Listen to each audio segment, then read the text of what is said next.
लाचलुचपत प्रतिबंधक विभाग नागपूर येथे तक्रारदार यांनी समक्ष येऊन तक्रार नोंदणी केली होती की तक्रारदार यांनी त्यांचे दुकानासाठी 19 किलो वॅटचे इलेक्ट्रिक कनेक्शन मिळण्याकामी महाराष्ट्र स्टेट इलेक्ट्रिसिटी डिस्ट्रीब्युशन बोर्डकडे ऑनलाईन अर्ज केला होता की आरोपी लोकसेवक अविनाश लक्ष्मण दांडेकर, सहाय्यक अभियंता, महाराष्ट्र वीज वितरण विभाग एरखेडा यांनी 19 किलोवॅट क्षमतेचे कनेक्शन देण्यासाठी आवश्यक असलेले डिमांड रक्कम वगळता 1 लाख रुपयाची लाचेची मागणी केली.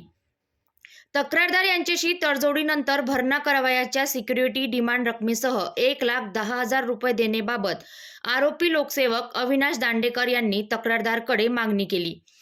त्यापैकी आरोपी लोकसेवक अविनाश दांडेकर यांनी तक्रारदार यांच्याकडून ऑनलाईन 1 लाख रुपये घेतले.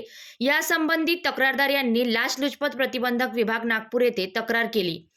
तक्रारदार यांच्या तक्रारीवरून सापळा अधिकारी यांनी लाचेची मागणीबाबत पडताळणी कारवाई केली असता आरोपी लोकसेवक अविनाश दांडेकर यांनी तक्रारदार यांच्याकडे लाच मागणीपैकी उर्वरित 10,000 रुपये लाचेची मागणी करून स्वीकारण्याची तयारी दर्शविल्याने सापळा कार्यवाही अंती आरोपी लोकसेवक अविनाश दांडेकर यांना त्यांच्याच कार्यालयात 10,000 रुपये लाच स्वीकारताना ताब्यात घेतले.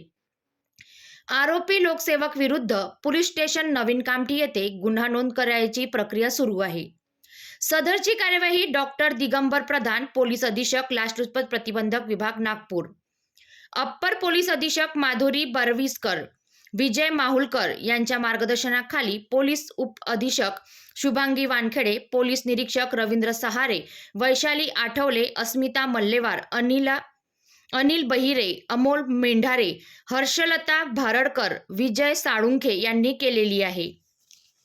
लाचलुचपत प्रतिबंधक विभाग यांच्याद्वारे नागपूर, वर्धा, भंडारा, गोंदिया, गडचिरोली, चंद्रपूर या जिल्ह्यातील सर्व नागरिकांना आवाहन करण्यात येते की कोणत्याही शासकीय अधिकारी, कर्मचारी यांनी किंवा त्यांच्या वतीने खाजगी इसम, एजंट यांनी कोणतीही शासकीय काम करून देण्यासाठी कायदेशीर शासकीय शुल्काव्यतिरिक्त लाचेची मागणी करीत असल्यास तात्काळ लाचलुचपत प्रतिबंधक विभाग नागपूर येथे संपर्क साधावा. तक्रारदारांच्या तक्रारीवर तातडीने कारवाई करण्यात येईल व तक्रारदार यांच्या सापळा कार्यवाहीत वापरण्यात आलेली रक्कम ही 1 महिन्याच्या आत परत केल्या जाईल. तसेच तक्रारदाराचे शासकीय विभागात अडकलेले वैध कामही पूर्ण करून दिले जाईल.